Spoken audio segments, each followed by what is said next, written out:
Refoua Shlema pour Eli Chaim Ben Yehudit. Alors, notre cours de Seder Hashtalshelot comprend la Kabbalah, Refoua Shlema pour Eli Chaim Ben Yehudit. Eli Chaim Ben Yehudit. Et tous ceux qui en ont besoin, que Dieu il arrête la galoute, il donne la Géoula très premièrement. Voilà. On va reprendre on avait fait une vision générale de tous les Seder Hashtalshelot, de tout l'enchaînement des mondes. Et là, on va reprendre plus dans le détail, puisqu'on peut revenir en arrière, du moment qu'on a la vision générale.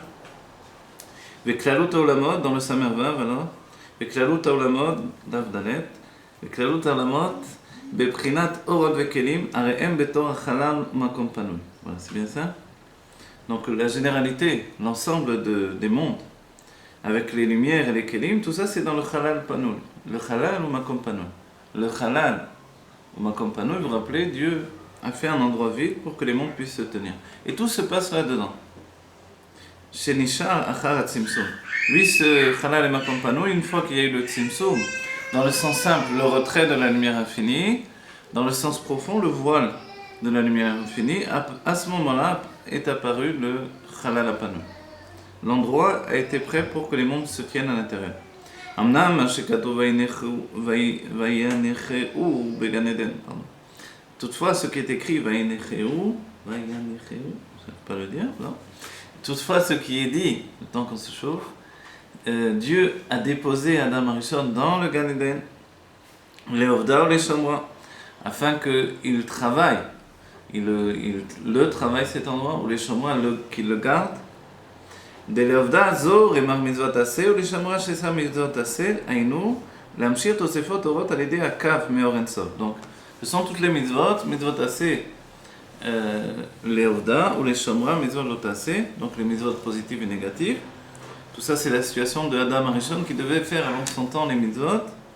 Maintenant, pourquoi faire il devait faire les mitzvot? Aïnou, l'amshir tosefot, au pluriel, on va le dire, tosafot, orot, afin de continuer un rajout de lumière par le biais du Kav Meor Ensof chez Lifnei Tzimtzum. Depuis la lumière infinie qui précède le Tzimtzum. Voilà, vous êtes habitués à tous les termes. Oui, c'est plus de l'hébreu pour vous. On peut continuer.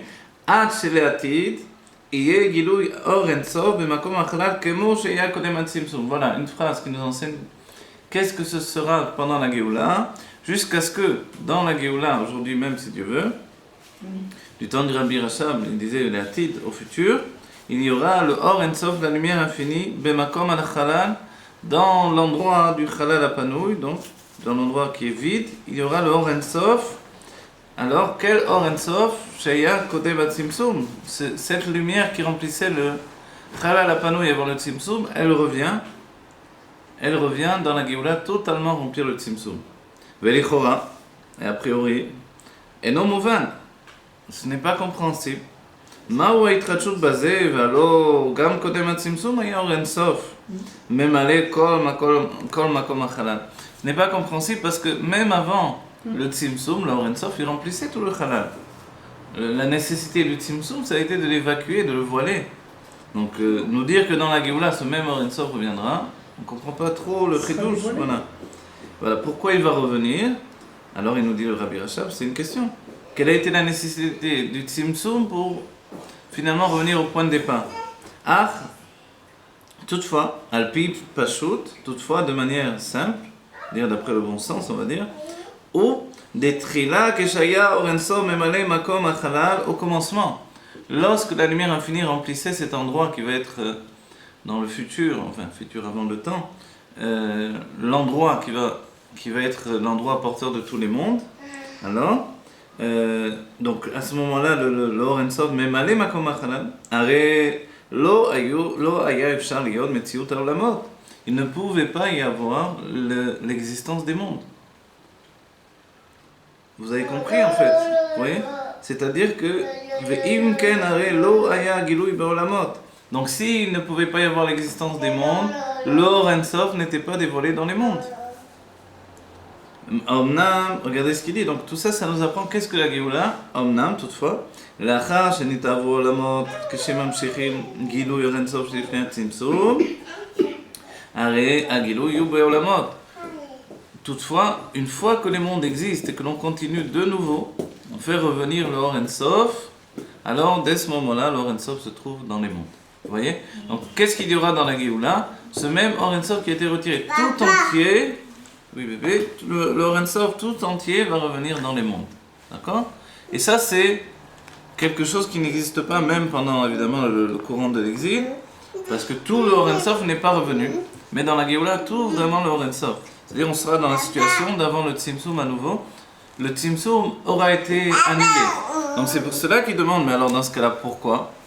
Parce que finalement, par ce biais-là, les mondes ont pu exister. Et dans la Géoula, il y aura le Or En Sof qui a précédé le Tzimtzum, non pas uniquement dans l'endroit où vont se tenir les mondes, mais dans les mondes eux-mêmes.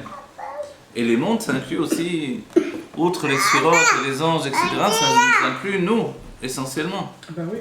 Voilà. Donc on parle de nous, essentiellement. Qu'est-ce que tu veux venir? Alors l'essence, c'est pas le Or En Sof. L'essence, ce n'est pas le Or En Sof. Le Alors, Or En pourquoi Sof il y a jaillit que le depuis Or En l'essence. Sof dévoilé et pas l'essence? L'essence sera dévoilée, c'est un autre sujet en vérité en soi, mais on va dire comme l'essence est dévoilée, de toutes les manières, le Or En Sof n'a plus de réserve. Il peut se dévoiler sans réserve. Qu'est-ce qui va empêcher le Or En Sof de se dévoiler? Qu'est-ce qui pourrait nous donner comme problématique? Il n'y a plus de problématique. Le Or En Sof se dévoile, c'est tout.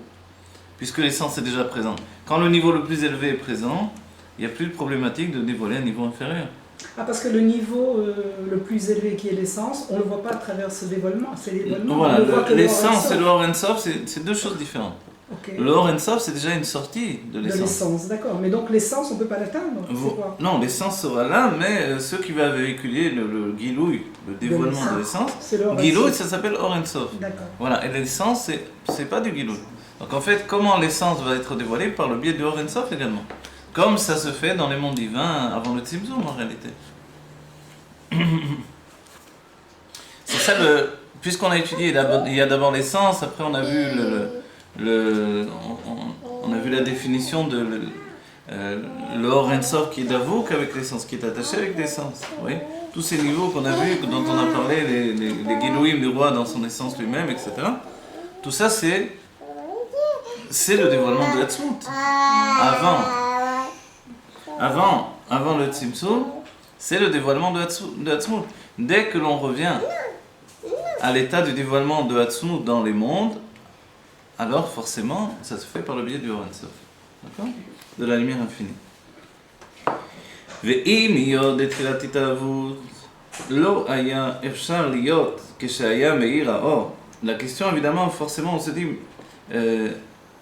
bien que au commencement de la création, c'est moi qui fais le cours, c'est pas toi.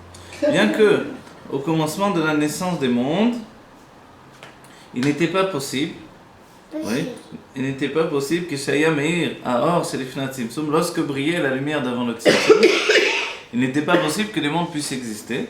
Donc comment ça va être possible dans la Géoula? Mais comme Makom, לאחר שנתאהבו יכולים לקבל גם האור הזה. Et c'est ça qui est extraordinaire. C'est-à-dire qu'ils ne peuvent pas passer au stade de l'existence tant que la lumière infinie est présente.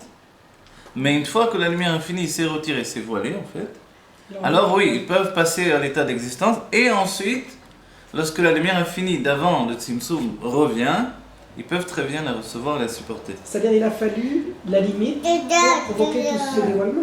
Voilà, il a fallu la limite pour que le dévoilement puisse Se fasse, hein. habiter dans la limite et passer dans un état de dévoilement, dans l'équilibre. Voilà. Et ça c'est tout le chidouche, c'est finalement nous au bout du compte. Ben oui. Nous qui devenons des hommes en possibilité de dévoiler l'infini véritable. Donc on va être infini nous aussi. Voilà. C'est-à-dire on va porter cet infini et le monde sera vraiment au-delà de la conscience matérielle qu'on a aujourd'hui, qui nous enferme, qui est juste une conscience. Après tout ce qu'on étudie, on comprend bien. C'est une conscience. Quand on parle de Baba Saleh, quand on parle du Rabbi, Mashiach, forcément, on parle d'un niveau d'un être qui est totalement, qui plus c'est quand c'est le Mashiach, alors totalement délivré de toute contrainte de la matière. Il fait ce qu'il veut. Qu'il puisse traverser les murs, c'est facile, on n'a pas de... Ils ont pu le faire, Ouais. mais ils l'ont pas fait par rapport à nous. Et ils n'ont pas fait parce que tout le derrière des Rebbeim également, c'était d'habiller la Torah dans les kelim du monde naturel. de manière à ce que justement il n'y ait pas de compte à régler à la fin des temps. Que la Géoula qui a été portée par les voies du monde naturel, on n'a plus de compte à rendre à personne ensuite. Oui. Voilà, dès ce moment-là, le monde ne peut pas dire on l'a subjugué, on l'a obligé. On n'a pas obligé, on n'a rien obligé. Le monde a fonctionné avec les dévoilements divins, les miracles divins. Et pourquoi pas, puisqu'on peut l'exorber en vrai? Non, parce que comme la dernière Géoula, ce n'est pas de briser le monde, ce n'est pas de quitter le monde de l'exil. Oui, mais justement, il est prêt parce que ça s'est fait de ces manières-là. Comme le rabbi a dit, quand on arrive en Amérique, on prend les habitudes de l'Amérique qui disent des discours, des déclarations. Le rabbi Akonem a dit, on va dire une déclaration aussi. Oui. Ce genre Oler Likra, Oler Benimoussa, on va vers une ville, on va dans les manières de la ville. Si les gens sont raffinés dans la ville, je ne vais pas arriver avec mon habit de travail, etc. Je sors du champ. Oui. Donc il faut, évidemment, il faut s'habiller de manière raffinée quand l'endroit lui-même fonctionne de manière raffinée, etc. Donc d'accord, voilà. ויש לומר כמו שכתוב בעץ חיים, לעניין גילוי הקו, דאם היה נשאר בתחילה הקו, si le cave, si la ligne de lumière infinie, vous vous rappelez, on a déjà vu ce sujet-là, si la ligne de lumière infinie, elle restait au commencement, puisque Dieu... Il y a des petits bébés dans ce canot. Si la ligne de lumière infinie, elle serait restée au commencement, oui, et que le Or and Sof se serait retiré en laissant la ligne de lumière infinie, alors, Lo Aya Ifshar Liot, il aurait été impossible qu'il y ait la lumière chez l'Ifnat Tzimtzum, que la lumière qui soit à l'Ifnat Tzimtzum puisse revenir. Vous vous rappelez, on a demandé, regardez, une deuxième raison, une question importante qui a été posée dans les Tzraïm. Si Dieu va retirer la lumière du Chalal HaPanui, et que ensuite son but c'est de la faire revenir par le biais du Kav Ein Sof, le Tzraïm pose la question, pourquoi dans ce cas-là, il ne laisse pas la ligne de lumière, il peut tout faire, c'est pas une difficulté pour Dieu. Il voit la droite, il voit la gauche, il laisse la ligne de milieu, c'est fini. Alors il explique, parce qu'à ce moment-là, les mondes ne peuvent pas exister. Oui. Les mondes ne peuvent pas exister. À ce moment-là, il aurait pu faire exister les mondes aussi, ça veut dire qu'il n'y a plus de Non, d'accord, mais disons que dans l'action de faire sortir la lumière, si c'est pour faire revenir la même lumière, c'est pour ça qu'on me pose la question. Mais est-ce qu'il fait revenir la même lumière? Oui, il fait revenir la même lumière, mais par le biais du Kav Ein Sof. Au lieu de la faire revenir de manière... Oui, donc c'est pas la même. Donc il a fait revenir avec non, c'est-à-dire c'est la même lumière, mais elle revient de manière... Metsum Semet. Voilà, Metsum Semet non pas dans l'essence, elle est toujours la même. Baro. C'est toujours la lumière qui précède le Tzimtzum, mais dans le dévoilement, alors elle vient de manière mesurée, c'est vrai. D'accord. Ça, c'est comme ça que Dieu a construit les mondes au commencement. Pour que les mondes puissent commencer à exister. La naissance des Kélim, l'apparition du Réchimo, la naissance des Kélim, etc. Tout ce qu'on a vu. Et maintenant, alors, qu'est-ce qu'il nous dit finalement? Regardez. Voilà, il nous dit... Attendez, on va reprendre dans le texte, pour que vous soyez avec moi dans le texte. Regardez. ואם יודעת תחילת התאהבו לא היה אפשר להיות כשהיה מאיר האור שלפני הצמצום בכל מקום לאחר שנתאהבו יכולים לקבל גם האור הזה ויש לומר כמו שכתוב בעץ חיים לעניין גילוי הקו דאם היה נשאר בתחילה הקו לא היה אפשר להיות התאהבות הכלים ואחר שנתאהבו גם שמאיר בהם הקו אור הקו אינם מתבטלים כמו כן הוא בכללות אור אינסוף. Ah voilà, bon, c'est la définition. Je pensais apporter une nouvelle définition, mais finalement elle n'apparaît pas ici. On verra par la suite. De toute façon, dès que les kelim existent, ils ne s'annulent pas. Continuent d'exister. Enfin, 2 points si vous voulez. C'est essentiel. Ce qui sort de ça, pour nous, c'est ce qui sort dans la Géoula. C'est-à-dire, 1, c'est vrai que les kelim n'auraient pas pu exister. 2, ils continuent à exister. Ils ne s'allument pas. Voilà. C'est-à-dire que quand on dit que dans la Géoula, toute la lumière va revenir, c'est que le cave s'est retiré également. Si le cave ne se serait pas retiré, toute la lumière ne serait pas revenue. Vous voyez? C'est une deuxième raison de la nécessité que le cave se retire. Première nécessité... Moi je croyais que le cave allait jusqu'en bas. En vérité, oui c'est vrai. Et après ça remplit tout finalement. Quand le cave Donc va... il est mouve là. Voilà, C'est quand pas qu'il disparaît, il est mouve là. voilà, quand le cave va juste en bas, finalement, le Or Ein Sof se répand de partout. Donc, première définition, le cave n'est pas retiré pour que les kelim puissent exister. Donc, les kelim, ça veut dire les mondes, évidemment. Deuxième définition, qui est essentielle, si le cave s'est retiré totalement, aussi avec le Or Ein Sof qui s'est retiré, alors les mondes ensuite peuvent supporter tout le Or Ein Sof qui revient en place dans le Chalal HaPanui. Donc voilà, ces deux nécessités. Pour nous, la deuxième, elle est presque plus importante que la première. Évidemment, la deuxième n'existe pas sans la première, mais les deux sont essentiels. Voilà. Donc c'est ça la Géoula. La Géoula, c'est que le Kav Ein Sof va jusqu'au bout. Effectivement, on le verra dans le Nbet dans la suite. Mais c'est aussi que le Chalal HaPanui est rempli de nouveau de Or Ein Sof. Donc il est Panoui, il est vide, il est mis en place pour que la lumière infinie puisse revenir. Veyesh lomar amashal bazeh. Il est lieu de dire un exemple dans cela. Kemo be'ashpaat asechel me'arav la'talmid. Donc c'est l'exemple type et qui pose pas de problème, on va dire. Comme dans l'exemple du maître avec son élève. Are im haya mashpialo mitrila omek pnimiut chokhmato. Si le maître aurait influencé du commencement le omek pnimiut chokhmato, la profondeur de l'intériorité de sa sagesse, alors qu'est-ce qui serait passé? Arrête. Lo aya efshar lekabel. Le Talmud ne pouvait pas recevoir tout ça. Le Talmud ne pouvait pas parce que il n'était pas prêt, il n'était pas structuré pour ça. De manière à ce qu'il soit structuré pour ce dévoilement-là, c'est-à-dire vraiment la profondeur de la sagesse de son maître, alors il fallait auparavant faire dans le maître lui-même ce qui s'appelle un Chalal HaPanui. Voilà. Dans les termes de la Chassidut, on appelle ça un Achat Atzmuto. C'est-à-dire prendre son essence et la mettre de côté. Prendre son essence. Son essence, c'est le niveau où je me trouve. Quand on parle d'un maître, dire voilà le niveau où je me trouve. Je peux parler comme ça directement? Alors on dira que seulement avec des gens qui sont du même niveau que lui, il peut parler de cette manière-là. Mais autrement, alors il est obligé de faire un Achat Atzmuto, mettre de côté finalement son essence, l'état de perception qu'il possède lui-même. Mais est-ce qu'il n'est pas dit que l'élève après 40 ans va arriver à ça? Donc pour que l'élève arrive à ce niveau-là, le maître va devoir, c'est-à-dire ici par exemple notre démarche, dans ces cours que nous faisons, c'est pas de donner une petite Torah pour faire plaisir à tout le monde, populaire, etc. Non, c'est vraiment de dire voilà, il y a tous les secrets de la Torah qui sont là à portée de main, on va vous les transmettre de manière structurée par les Rebbeim. Si vous désirez, c'est comme ça. On fait une préparation, mais finalement la préparation, on voit qu'elle est effective, puisqu'on peut parler maintenant de Tzimtzum, de Kav, de ci, de là, tout le monde comprend. Donc on a passé un cap de préparation. Et on peut véritablement dévoiler ce qu'il y a de plus profond. Donc tout ça, c'est passé par des étapes.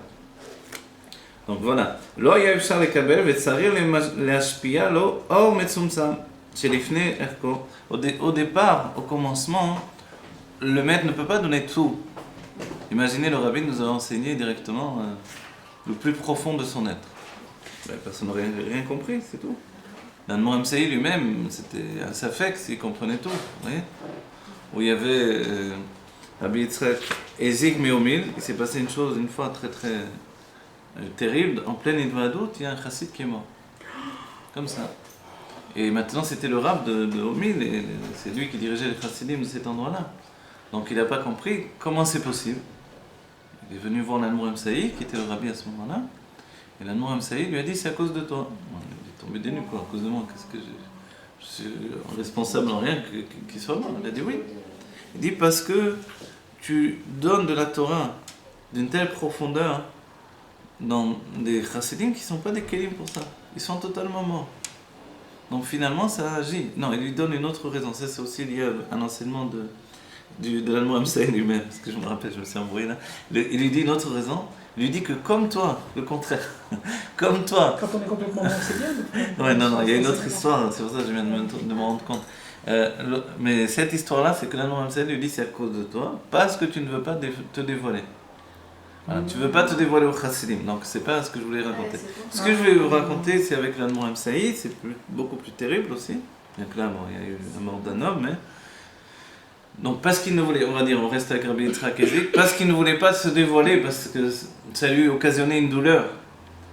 une difficulté, parce que c'était un maskil, à chaque fois qu'il dévoilait la chassidoute, il se séparait de Dieu dans son point de vue, puisqu'il fallait descendre, comme on a dit ici, se mettre au niveau des Talmidim. D'accord? Maintenant, il y a une histoire terrible avec l'Admor Saïd. Vous voyez, c'est vraiment cette époque où la chassidoute était dévoilée au maximum. Vous savez que chaque rabbi, quand quand il reçoit quelqu'un en Yechidut, et souvenez-vous qu'avant le dollar ou des choses comme ça, passer devant le rabbi, c'est pas Chabad, c'est le chassidut de Pologne. C'est le rabbi Rayatz qui a pris ce minag-là quand il était en Pologne, après qu'il ait été sauvé de Russie, donc de l'enfer de Russie. Et on lui a dit, les gens d'ici, de Pologne, veulent passer devant vous. Il lui a dit, c'est pas notre minag, nous, de faire ça. On fait une yechidut, etc. Et on lui a dit, mais ils ont tous prié pour vous, ils ont fait des télim, etc. Alors il a dit, bon, d'accord, qu'ils passent. Et c'est comme ça que ça a commencé. Cette situation de passer devant le rabbi, recevoir des brachot, qui est liée à la chassidoute de Pologne, mais pas à la chassidoute Chabad. Pourquoi? Parce qu'on dit Chabad, c'est Doresh Pnimiout. Ça demande de la Pnimiout. La Pnimiout, c'est dans l'intériorité du Kodesh Kodashim. Donc c'est dans la Yechidut avec le rabbi que l'on accède à notre Pnimiout et que l'on doit faire un tikkun personnel. Voilà. Quand le rabbi, lui, va faire un tikkun pour une personne, il est dit que... Alors auparavant, je vous donne une histoire du rabbi Moharaj pour comprendre celle que je vais expliquer. Le rabbi Moharaj, tous les Yom Hamishi, il me semble que c'était bien Yom Hamishi, il recevait pendant toute la nuit, au réveil au Hamishi, il recevait toute la nuit des gens Yechidut. Voilà. Son fils, le rabbi Rachab, le voyait, et il voyait qu'au sortir de ces Yechidiyot, alors il était extrêmement épuisé. Pas fatigué, mais il était au bord de l'épuisement totalement. Et son fils s'étonnait, il lui dit, mais pourquoi vous êtes tellement fatigué? Puisqu'a priori vous voyez de toute façon toutes les nuits, qu'est-ce qu'il y a de différent? Il dit, parce que quand j'étudie la Torah toute la nuit, c'est une chose, mais là, quand les gens viennent me voir, c'est très différent. Il dit, qu'est-ce qui est différent pour vous? Il dit, quand ils viennent me voir, en fait, je ne peux pas entendre les gens en restant tel que je suis. Et leur donner un tikkun en restant tel que je suis. Il n'y a pas de possibilité comme ça. Il doit y avoir une interaction entre l'un et l'autre. Et il dit, en fait, quand les gens m'apportent leurs problèmes, moi je suis totalement... J'ai rien à voir avec ce problème. Donc il faut que je découvre, et il a expliqué que c'est vraiment un avodage chez les rabbins de Chabad. Voilà, je dois découvrir en moi, c'est-à-dire de manière spirituelle, une néguilla quelconque, c'est-à-dire un rapprochement avec la faute de ce juif qui peut être très grossière. Et le tzaddik Gamour, un assiador, il doit trouver un petit quelque chose en lui qui peut être comparé à ça. Et comme ça, il dit, je dois enlever mon vêtement de rabbi, m'habiller du vêtement de cette personne pour comprendre exactement ce qu'il me dit. Ensuite, une fois que j'ai le vêtement de la personne, j'ai le problème de la personne, mais je n'ai pas la solution. Alors je dois réenlever le vêtement de la personne. Je dois réajuster mon vêtement de rabbi à ce moment-là. Lui donner le tikkun. Et il dit, tout ça, c'est ça ce qui m'épuise. Alors tous les rabbins le faisaient de cette manière-là. L'Admor Saïd, lui, ce qu'il faisait, effectivement, c'était comme ça. Donc il recevait en Yechidut. Et une fois, il a reçu en Yechidut. Et en pleine Yechidut, juste à la fin que quelqu'un est passé devant lui, les chassidim ont entendu qu'il pleurait. Et ils ont entendu qu'il était catastrophé. Ils ont entendu que ça y est, il arrêtait. Il ne pouvait plus être rabbi, qu'il fasse savoir aux chassidim. Les chassidim sont devenus... ils ne savaient plus quoi faire. Le rabbi ne peut plus être rabbi. Et tout était envisagé. Ils ne savaient plus vraiment, c'était... on l'entendait pleurer. Et c'était... Les chassidim étaient complètement paniqués. Et puis, passé un moment, il leur a dit, ça y est, c'est bon, je peux reprendre les choses. C'était quel rabbi, lui? L'Admor Saïd. Et après coup, on a voulu savoir ce qui s'était passé. Il s'était passé une chose terrible. Il y avait quelqu'un qui travaillait à la Chevra Kadisha. Et son travail, c'était de nettoyer les morts.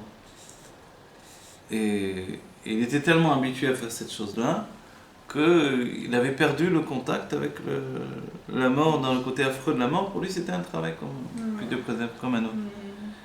Et une certaine fois, est arrivée une femme très belle qui était Nifteret, et il a eu des rapports avec cette femme, Nifteret. Et il est venu ensuite demander à l'Admor Saïd un tikkun. Quand l'Admor Saïd a entendu ça, il est tombé des nues. Il a dit Adkan, jusque-là, j'ai pu trouver quelque chose en relation avec les fautes qu'on peut me donner de manière spirituelle. Mais là, il était tellement choqué qu'il a dit c'est pas possible. Je peux pas trouver quelque chose. Et après coup, il s'est dit si je peux pas trouver quelque chose pour aider ce juif, il était tellement horrifié lui-même et c'était impossible qu'il trouve quelque chose en relation avec ça, de manière spirituelle. Il s'est dit je peux pas être rabbi. Et c'est là où il a voulu tout arrêter. Et il a dit que son père, l'Admorazaken, lui est apparu et qu'il lui a dit tu peux trouver un rapport avec toi. Il a dit comment? Il a dit quand tu donnes de la Torah aux chassidim tellement élevée et qu'ils sont considérés comme des morts parce qu'ils ne comprennent rien du tout, c'est exactement comme un homme qui va avec une personne morte. Ça, c'est le rapport. Alors il a compris, il a rappelé ce juif, il lui a donné son tikkun et il a repris la tête des chassidim. Voilà. Parce que je ne comprends pas pourquoi des hommes devaient élever des femmes mortes.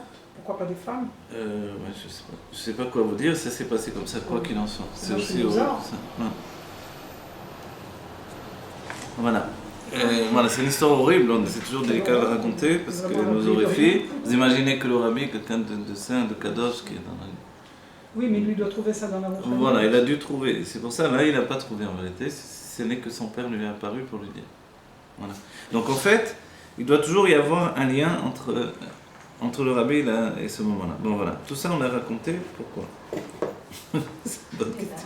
On l'a raconté par rapport au Mashpia et au Mekabel. Oui, par rapport au fait de trouver un lien entre l'un et l'autre, etc. On va voir pour la suite. Alors, donc on a dit que Vachar chez Mekabel et Metsumsam. Alors vous voyez là, alors on est dans le. C'est bon, vous retrouvez dans le texte, d'accord? Vachar chez Mekabel. Ensuite, après que le Talmud est reçu, Aor HaMetsumsam, la lumière totalement limitée, Venitfas. Vous êtes encore au Dafé. Vous êtes retourné au Dafé. C'est pas le même Dapim chez moi, c'est pour ça. Moi, c'est l'ancien. Voilà. C'est la dernière ligne du hameau précédent. Ah, voilà, pour vous, d'accord. Voilà, c'est pas la même version, la même édition. Voilà.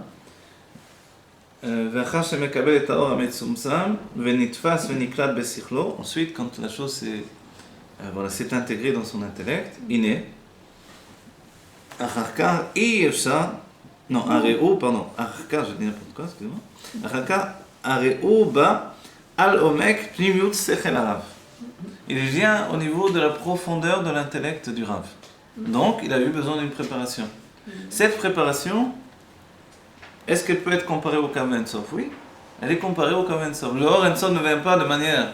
C'est le machal sur le Or Ein Sof, tout ça. Donc c'est pour ça qu'on a donné aussi des exemples. Parce que l'élève devient un cli. Voilà, l'élève devient un cli du moment où il y a eu un retrait total. C'est-à-dire que le Rav a fait en lui. Le Rabbi, dans un certain moment, il explique tout le cheminement du Rav pour arriver à se préparer réellement à l'élève. Et à la fin, le Rabbi dit, quand il fait même tous les tzimtzumim, quelquefois il doit tout mettre de côté pour parler directement. Oui. Il y a un état, ça doit passer par Netzar et autres, qui sont deux sphirotes très importants. D'accord. Ensuite, il lui dévoile effectivement le niveau le plus profond. Chez Zéo, Madekaï, Madate, Derabé, Choulé. Et ça, c'est ce qu'il est dit. Donc, ensuite, le Talmud, après 40 ans, il arrive au niveau du date de son maître. Et à ce moment-là, effectivement, il a la possibilité de le recevoir. Vetsarir Lavid, de Zéo, Gamken, Metzat Tikkun Akli. על ידי שנתפס בו השכל, מתתקן ומזדקר הכלי, מוכין שלו, וידוע כי ידוע בהשפעת הרב לתלמיד, הרי בריבוי ההשפעה נעשה חושי התלמיד כמו חושי הרב. On reverra dans la NB ce sujet-là. Il dit, comment c'est possible, pas uniquement parce que tout ce qu'on a expliqué auparavant, mais également une autre raison, c'est la isdakrut, la purification, la clarification, le fait que le cli qui s'est habitué à recevoir finalement un dévoilement de Or Ein Sof, il est en train de se purifier. C'est-à-dire pour nous maintenant, on a donné l'exemple de notre cours où, au commencement les choses étaient à tâtons, on avançait, on traduisait tout, etc. Il fallait expliquer longtemps, alors on a fait pas mal de chemin déjà. Et en réalité on voit que qu'est-ce qui se passe? C'est uniquement parce qu'on a enseigné des choses auparavant que l'on peut enseigner plus? Non, il y a aussi un autre élément qui est important. C'est que le sechel du Talmud misdaker, vous voyez? C'est-à-dire qu'il il se raffine.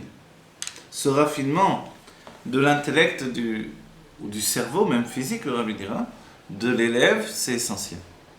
C'est essentiel parce que voilà, il atteint une maturité de perception. De la même chose, évidemment, le rab de son côté atteint une certaine maturité dans l'ashpa, dans le fait de donner également. Voilà.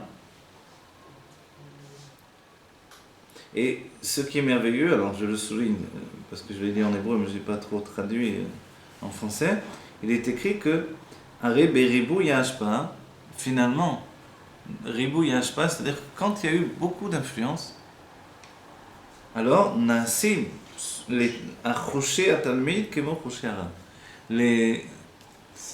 Voilà, les sens de perception de l'élève deviennent comme les sens de perception du maître. Voilà.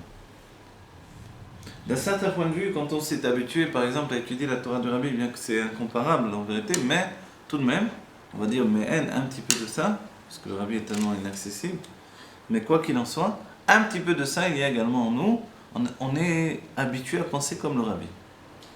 C'est quelque chose d'automatique. Ce que les gens n'aiment pas toujours quand ils sont pas Chabad, vous les Chabad, on dirait que vous ne pensez rien de vous-même, vous pensez uniquement ce que le Rabbi dit. Voilà. En vérité, même quand on pense de nous-mêmes, c'est parce que la pensée du Rabbi s'est habillée en nous que l'on pense comme ça. Il y a des choses qui nous paraissent évidentes, vous voyez, mais en fait, on les pense comme ça parce que le Rabbi a pensé à travers nous. Et je pense qu'on peut l'acquérir qu'avec le limoud. Oui, voilà, on ne peut l'acquérir qu'avec le limoud. Effectivement, sinon, effectivement, on ne peut pas l'acquérir. Voilà. Bedugma kazot yuvan lachar shenitavu olamot, donc à titre d'exemple également, donc quand les mondes ont atteint la naissance, donc sont nés, shenitavu olamot umeir bahem orakav, et que brille en eux la lumière du kav ensor, de la ligne de lumière infinie, veyadua gamken, et l'on sait également des aor pnimi metzartzea chetzi akli mebifnim. Regardez, c'est des klalim que le Rabbi Rachab nous donne. Comme l'on sait que le or pnimi, que la lumière intérieure, elle est metzartzea. Vous connaissez ce mot en hébreu, ça veut dire nettoyer. Metzartzea, c'est faire briller. Ouais, comme avec même des brosses ou alors des chiffons, des trucs. Nettoyer, mais dans le sens vraiment faire briller la chose, vous voyez.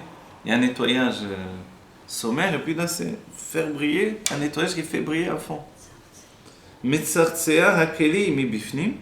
Il y a l'intériorité du cli, et il y a aussi, donc ça, qu'est-ce qui fait briller l'intériorité du cli de l'intérieur? C'est l'or pnimi. Pour nous, ça veut dire les niveaux de l'âme, de nefesh, voire neshama. Vous voyez? Donc tout ce qui est intériorisé, quand j'entends, je comprends ce que j'étudie, ça c'est metzartzea. Ça fait briller, ça nettoie, on a dit c'est misdaker, et puis c'est metzartzea autour. Tirtsoar, kaftorim, il a dit, même ça on a terminé. Ça c'est le chitzoni. Alors à l'intérieur, il y a eu un nettoyage profond. Notre conscience se nettoie, notre intellect, notre cerveau physique même. Ve'or makif metzartzea chetzi akli mi bachutz. Le cli, il a chetzio mi bifnim, chetzio mi bachutz. Il a une moitié à l'intérieur, une moitié à l'extérieur. Donc le cli qui est nettoyé à l'extérieur, c'est par le or makif. Ça veut dire quoi pour nous? Ça veut dire que quand on ne comprend pas, parce que les choses sont trop élevées, il y a quelquefois où on ne comprend pas, vous avez souligné quelquefois, vous comprenez ou vous ne comprenez pas. Ce qui n'est pas compris, le Rabbi de Sunira, même dans les Mamarim, ça agit beaucoup plus fortement, puisqu'il s'agit du Or Makif, donc chez nous l'inconscient on va dire, ça agit beaucoup plus sur notre personnalité que ce qui est compris. C'est-à-dire qu'il faut les deux, évidemment, sinon ce ne serait pas la chassidut rabbin. Oui, parce que ce qui est compris fait partie de mon cli. Voilà, effectivement. Mais ce que je n'ai pas compris fait partie de l'extériorité du cli. Et là, ça nous apporte le vrai changement. Le vrai changement de notre personnalité vers le mieux, il vient de l'extérieur en fait. Le makif, c'est ce qui est vraiment, on dira même dans la Kabbalah, doché tachitzonim, ce qui repousse les forces du mal, c'est le makif. Le pnimi n'a pas la force de repousser les forces du mal. Il y aura toujours un léumadze, un autre côté, une équivalence dans les forces du mal. Mais quand on parle de hors makif, il y a vraiment une force de repousser les forces du mal. Vous comprenez? Ça veut dire que tout le côté tout le côté du mal qui se dévoile dans le monde n'a plus d'emprise sur moi, normalement. Bon, évidemment, c'est pas en un jour tout ça. Mais ce que je ne comprends pas, et c'est pour ça qu'il est essentiel d'étudier des choses qui nous dépassent. Si j'étudie, il y a des gens qui ne veulent pas faire ce travail-là. Ils ont décidé, moi je veux juste étudier des choses que je comprends, une bonne petite Torah tranquille, tout va bien. Voilà, étudier des choses aussi élevées, pourquoi faire? Oui. Vous avez vu déjà, donc, quelquefois, même dans le cours, quelqu'un qui arrive et qui dit pourquoi étudier ça? Moi je ne comprends pas. Donc on peut rester comme ça toute sa vie. Et se dire je suis un homme simple, ou je suis une femme tranquille, simple, qu'est-ce que ça a à voir avec ma vie? C'est surtout voilà. parce que le rabbi le dit. Alors voilà, nous on doit aller au bout de notre être divin, parce que le monde a été créé pour nous. Que le rabbi nous dit on mérite le meilleur. On veut être riche matériellement, tout le monde est d'accord. Il y a très peu de gens qui ne sont pas d'accord finalement. D'accord, mais spirituellement ça ne t'intéresse pas. Donc spirituellement c'est l'essentiel. C'est cette richesse spirituelle qui va déborder sur la richesse matérielle. Donc on doit vraiment se donner un fond là-dedans. Donc voilà. Donc de ne pas avoir peur quand finalement on ne comprend pas. Je vais dire.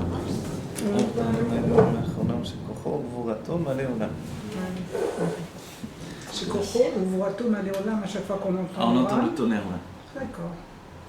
Bon, vous pouvez dire. Ouais. Voilà. Le Fourcage s'est dit si je sors des toilettes et que. Donc je ne peux pas dire tout de suite le nom de Dieu, et je dois faire Netilat avant. Il a dit je m'essuie les mains contre le mur comme ça, et je dis la parole. S'il sort et qu'il y a. Voilà, si on entend le tonnerre. Ben, Ouais. Maintenant, je ne peux pas le dire tout le temps, mais quand je l'entends dire la première fois, je dois le dire. même avant de faire la Netila. Même avant de faire Netilat, il dit je m'essuie les mains contre le mur et je le fais. Chez Koko. Ugvurato Maleolam. Olam. Le rabbi, le Tzemar Tzedek a dit Dieu a donné le tonnerre pour intégrer la crainte de Dieu dans le cœur des hommes. Le Tzemar Tzedek avait très peur du tonnerre. Ah, comme moi. Évidemment, ils ont la crainte de Dieu. Voilà. Alors maintenant, on revient à regarder. Donc alors, vous avez compris, ça c'est merveilleux ce qu'il nous dit. C'est-à-dire, n'ayons pas peur. Et quand on dit que la Chassidut Rabbah, c'est des makifim de Bina, c'est que voilà, il y a une grande partie que l'on ne comprend pas en même temps. Donc on comprend. Moi-même, quand j'enseigne, je me rends compte de tout ce que je ne comprends pas à chaque fois. Vous voyez? Je me rends compte. Ce que je comprends, c'est ce que j'explique. Ce que je ne comprends pas, je ne vous le dis pas. Et quand on dit je comprends pas, ça veut dire qu'on est déjà prédisposé à comprendre en fait. Oui, en fait, déjà quand on a la conscience de ce que l'on comprend et ce que l'on ne comprend pas, c'est qu'on a déjà avancé dans l'étude. Voilà.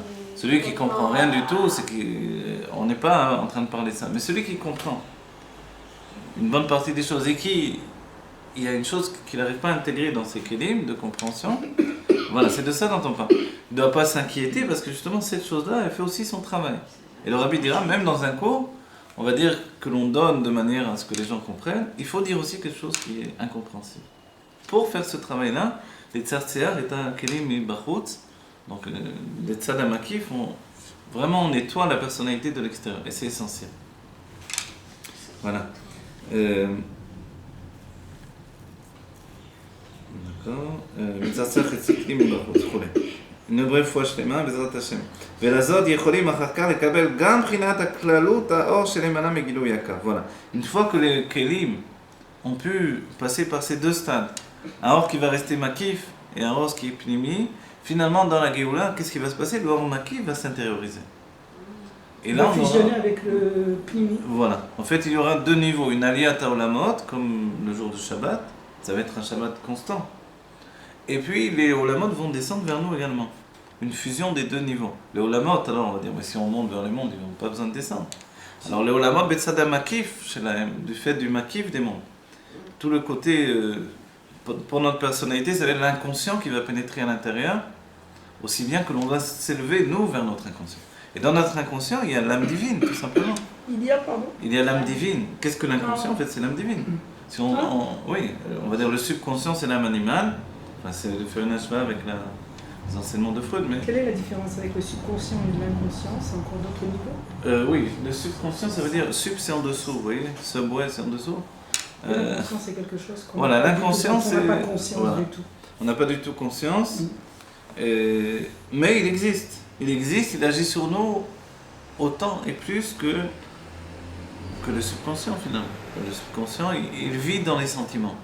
L'inconscient, il arrose l'intellect qui ne peut pas. L'essentiel, c'est Mashiach. Il arrose l'intellect qui ne peut pas appréhender, qui ne peut pas intégrer de manière structurée l'inconscient. Donc il va prendre ce qu'il peut de l'inconscient, il va rejeter l'essentiel dans les sentiments. Dans les sentiments, eux, ils vont se laisser subjuguer et entraîner par l'inconscient qui va devenir le subconscient à ce moment-là. Merci. Voilà. ולזאת יכולים אחר כך לקבל גם מבחינת הכללות האור שלמעלה מגילוי הקו וכולי, והעיקר הוא לפי שההמשכה היא על ידי התורה וכתיב השם עוז לעמו ייתן אין עוז אל התורה. Voilà, tout ça, ça doit passer par la Torah, ce qu'il est dit que finalement la force, elle vient de la Torah. אין עוז אל התורה, שעל ידי התורה יכולים הצדיקים לקבל בחינת האור אין סוף שלמעלה מעלה מעולמות ולא יתבטלו במציאותם, וכן העולמות יכולים לקבל את האור על ידי זה, כמו שכתוב בספר של בינוני, סוף פרק ל"ו. ברוכים הבאים. Donc d'accord, tout ça, ça doit passer par la Torah. La Torah, c'est notre force, et par la Torah, on intègre finalement toutes choses, et que le but, c'est vraiment la Torah qui va, elle, nous donner toute la structure de notre personnalité. ונמצא, הגם שהאור הוא אותו האור שהיה ממלא מקום החלל הקודם הצמצום, אמנם ההתחדשות בזה מה שהיה הגילוי בעולמות. Voilà. Donc en définitive, même si la même lumière va revenir, c'est la même lumière. Donc toujours la question à quoi ça avancer tout ça. Les mondes existent. Donc la lumière va être dans les mondes. Ça c'est tout le chidouche du cave de la ligne de lumière infinie qui va venir déverser sa lumière dans le מקום הפנוי. ואולי יש לומר שיהיה גילוי אור עליון שלמעלה מהאור הקודם, וזהו התוספת אורות שנמשך על ידי התורה ומצוות. Alors, il est possible de dire qu'il y aura le גילוי, le dévoilement de la lumière supérieure שלמעלה מהאור הקודם. C'est-à-dire, il est même possible de dire, et ça donc, c'est une affirmation du Rabbi, qu'il y aura non seulement la même lumière qui s'était retirée de l'endroit préservé pour que les mondes existent, cette même lumière va revenir habiter totalement donc les mondes vont être irrigués, irradiés, je ne sais pas comment dire, arrosés de lumière infinie, mais il y aura même plus que cette lumière infinie, dit le Rabbi Rachab. Alors, vous voyez, il y aura même plus. Il y aura une lumière supérieure à la lumière qui était auparavant dans le Chalal HaPanui. Vezeo atosefet orot shenimshar al yedei Torah ve'mitzvot. Qu'est-ce que c'est cette lumière supérieure qui va se rajouter? C'est le rajout de lumière qui se fait par le biais de Torah et Mitzvot. שיאיר בחינת פנימיות ועצמיות אור אינסוף שלמעלה גם מהאור שהיה ממלא מקום החלל. Voilà. En définitive, ce qu'il définit, c'est que il y aura une lumière même supérieure à ce qui a rempli le halal auparavant. Donc du coup, on comprend. Non seulement le retrait de la lumière devait être total pour que les mondes puissent exister. Ensuite, quand la lumière revient, les mondes continuent à exister. C'est le chidouche. Mais c'est la même lumière qui revient. Effectivement, on dit, les mondes existent, mais on n'a pas rajouté la lumière. Finalement, il nous dit, non, il y aura également un rajout dans la lumière. Une lumière supérieure qui n'existait pas dans le halal HaPanui auparavant. Pourquoi il y aura une lumière supérieure? Par le travail de Torah et Mitzvot, on rajoute une lumière supérieure. כמו שהתברר, ובדרך כלל, זהו גילוי בחינת האור אינסוף הסובב כל העלמין, שבשביל זה היה תכלית הבריאה לעולמות. En fait, en général, de quoi on parle ici? On parle du Sovev Kol Almin, la lumière qui entourait tous les mondes, parce que c'est pour cette lumière-là qu'il y a eu toute la création des mondes. והנה בעץ חיים בתחילתו כתב דסיבת בריאת העולמות הוא בכדי שיתגלו שלמות כוחותיו ופעולותיו ושמותיו וכינוייו וכו'. On est revenu en arrière, si vous avez compris. On est revenu en arrière pour intégrer ça aussi, parce qu'on n'avait pas intégré dans la première lecture. Et on revient au point de départ de ce qu'on avait vu, c'est-à-dire la raison de la création du monde. Donc ce qu'on a vu, c'est que finalement, et on va le redécouvrir dans le Tafresh Shin Bet, c'est que le fait de vraiment retirer toute la lumière, c'est pour que se dévoile en vérité un rajout de lumière. Dans la Géoula, on aura une lumière qui n'a jamais existé. Qui n'a jamais existé dans les mondes, mais qui n'était pas même en dévoilement, dans un état de dévoilement dans le Or Ein Sof lui-même. Vous voyez, on va dire dans l'endroit au moins dans ce qui s'appelle Malchut Ein Sof, il n'y avait pas ce dévoilement-là. Pourquoi? Parce qu'il a été un rajout par Torah et Mitzvot.